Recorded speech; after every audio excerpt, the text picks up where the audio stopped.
Voilà, alors dans le précédent épisode, on a vu les audiences. Aujourd'hui, on va voir les campagnes Facebook. Comment est-ce qu'on crée une campagne et comment est-ce qu'on la paramètre. Donc pour créer une campagne, c'est très simple. Vous allez ici dans tous les outils et vous allez cliquer sur gestionnaire de publicité. Une fois que c'est fait, vous arrivez sur cette page et vous avez ici l'onglet campagne. Les campagnes, pour faire simple, c'est ce qui va regrouper les ensembles de publicités et les publicités. Donc les publicités, c'est ce qui sera affiché sur Facebook, donc la vidéo ou l'image ou les choses comme ça. L'ensemble de publicité, c'est aussi ce qui est appelé ad set en anglais. La campagne, c'est ce qui permet l'optimisation de la publicité, justement. Alors pour créer une campagne, c'est très simple. Vous avez un gros bouton vert ici, créer. Vous cliquez dessus.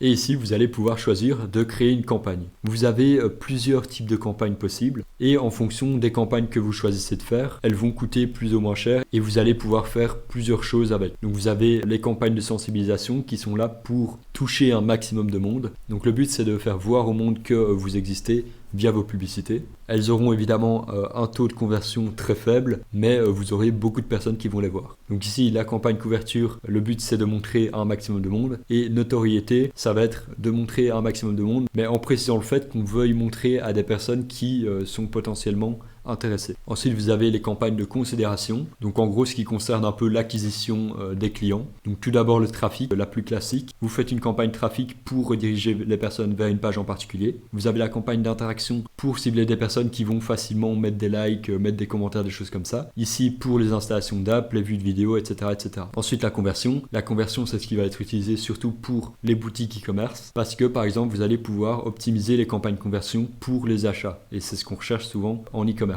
Vous avez ici les ventes de catalogue, donc montrer les produits de votre catalogue. Et ici le trafic en point de vente, donc des personnes locales pour des magasins physiques. Personnellement, pour l'exemple, je vais aller en conversion pour vous montrer les paramètres qu'on peut avoir par rapport à un pixel qui est installé sur une boutique e-commerce. Donc ici, vous pouvez donner un nom à votre campagne et ensuite vous cliquez sur continuer. Ici, on arrive sur le paramétrage de la campagne. Donc vous pouvez à nouveau modifier le nom si vous voulez. Ensuite ici, vous voyez que vous avez le type d'achat, donc enchère, de toute façon c'est par défaut. Objectif de la campagne, conversion, c'est ce qu'on a vu et c'est ce qu'on vient de sélectionner. Maintenant, si on va plus loin, on peut faire un test AB. Donc vous allez pouvoir créer une campagne de test A et une campagne de test B. En soi, c'est vraiment pas utile parce que pour les tests AB, on va le faire manuellement en créant plusieurs campagnes avec plusieurs adsets et plusieurs publicités. Comme je vous le disais dans l'épisode 1, c'est le but de la régie publicitaire Facebook, c'est de faire des tests pour voir les audiences qui marchent le mieux et les campagnes qui marchent le mieux, les intérêts qui marchent le mieux et pour pouvoir sélectionner uniquement le meilleur. Ensuite ici vous avez optimisation du budget de campagne, donc c'est ce qui s'appelle aussi CBO. Donc le but c'est qu'au lieu de mettre le budget sur vos adsets, donc par exemple de dire que vous voulez 10 € par jour pour cibler telle audience, vous allez plutôt mettre le budget au niveau de la campagne et en gros dans votre campagne vous aurez plein d'adsets et ce budget il sera réparti à travers tous les adsets intelligemment par Facebook. Donc ça peut être intéressant pour des gros budgets et pour gérer pas mal d'adsets à la fois parce que parfois si vous avez un pixel qui est vraiment bien alimenté, et ben l'algorithme Facebook gérera mieux ça que vous. Mais c'est pas une fonctionnalité que je recommande à des débutants pour commencer. Ensuite, si on clique sur suivant, on va arriver directement sur l'adset, donc l'ensemble de publicités. Mais ça, on verra dans un prochain épisode. Donc petit récapitulatif, cet épisode était assez court, mais c'est juste pour vous expliquer ce qu'est bien une campagne. Une campagne, c'est ce qui permet de regrouper des adsets qui regroupent eux-mêmes des publicités. Avec la campagne, vous allez pouvoir définir l'objectif de votre publicité. Donc par exemple, des conversions pour après pouvoir l'optimiser